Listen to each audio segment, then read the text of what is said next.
Vote চলাকালীন সময়ে vote কিন্তু দেওয়া হয়েছে। এটা ভোট ইন্টিগ্রিয়ান করা হয়েছে গণনার সময়।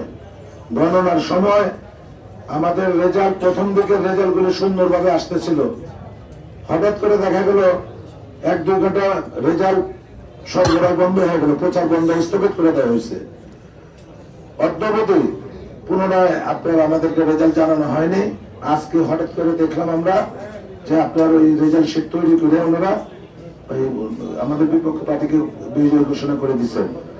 কিন্তু সন্দেহের কারণে গতকাল রাত্রেই আমরা একটা অভিযোগ দায়ের করছিলাম যে ভোট আমাদের সাথে করানো হোক, আমাদের মনে হচ্ছে এখানে কোন রকম ম্যানিপুলেট করা হচ্ছে। এটা বলে আমরা একটা অভিযোগ গতকাল রাত্রেই দিয়ে দিছি। 48 ঘন্টার ভিতরে করে আমরা রাত্রেই দিয়ে দিচ্ছি, 48 ঘন্টা লাগেও নেই, 6 ঘন্টার ভিতরে দিয়ে দিচ্ছি। আমরা আশা করি আপনারা মিডিয়ার মাধ্যমে সত্যতা তুলে ধরবেন।